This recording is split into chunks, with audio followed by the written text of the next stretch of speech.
Hi there, Erin Byron here, Yoga for the Creative Soul, with a Color in the Lines Free Your Creative Self exercise. That might sound like an oxymoron, but play along. Feel welcome to pause the video at the end of each step so you have time to participate in it fully, and then come back to it and we'll go through the process together. You can do this process in as little as 5 minutes, or you can stretch it right out to an hour or even a day-long practice as you dabble in and out of it, which start by getting a coloring book, or this could be an adult coloring book if there's children that you entertain sometimes, one of their coloring books, or even the black and white funnies out of your newspaper will do. Just grab any old picture and color in the lines. Crayons, pencil crayons, you can use paints if you feel like it, pastels, whatever you have around the house, even colored pens if you're in a pinch. And as you're coloring in the lines, make sure you're choosing realistic colors. So Garfield is orange, or the leaves on the trees are green, these sorts of things. As you're coloring, keep your mindfulness with you, that yogic awareness, watching your breath, watching the way you're choosing your movement patterns as you color, noticing the thoughts that are moving through your mind, not needing to judge any of them. Just move on to step 2, which is just to go for a walk. If you prefer dancing, that's fine. The fun of this bit, though, as you're walking, is it gives you a chance to go outside and interact with nature a little bit, shed some of your stresses, mind your breath while you're walking, and again, watch your thoughts, watch the way you're choosing your movement patterns. And then imagine that the sole of your foot is like one of those pictures in the coloring book.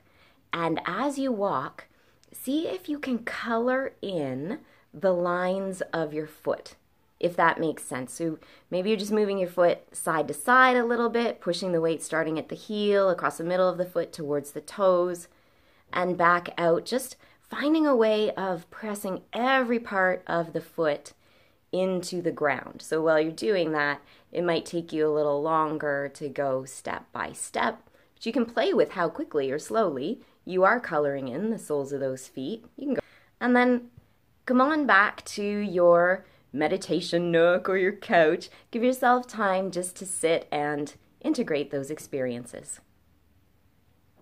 Breathe. Witness. Allow. Don't judge.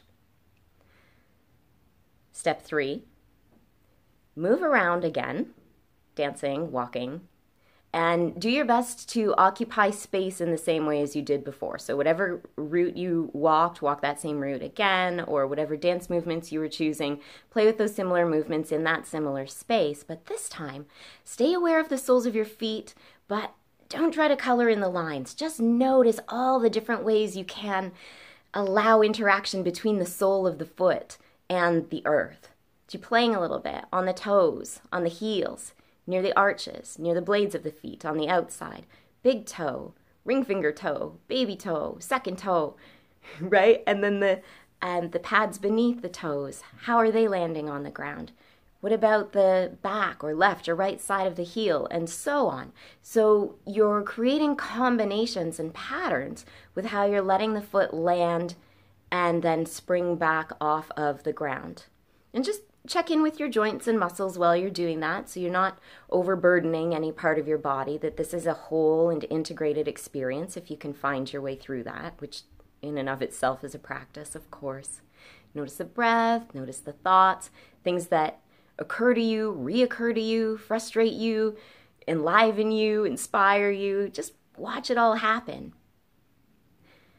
And the final step, step 4, is to come back to the coloring book and do whatever you want.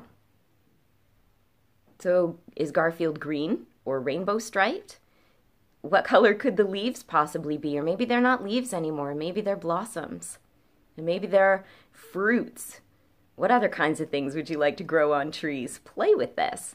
And as you are allowing the freedom to come through, moving from regimented way of walking, of coloring, into a free way of exploring movement and then translating that movement into some form of creative expression.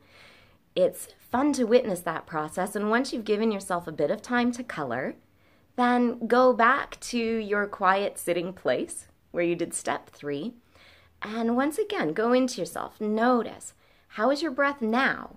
What are the sensations in your body after that process? What kinds of thoughts are with you? How are you feeling? And in time, you can start to use this creative freedom or creative restriction as well to get in there a little bit and play with your psychology, play with habits, play with acknowledging what is working for you, what do you want to maintain in your life, where is structure important, and where could you use more freedom, where is opportunity available to you to try new things, to step out of your box, to not do it the way everybody else does it or told you you should do it, or you have been telling yourself you should do it all these years.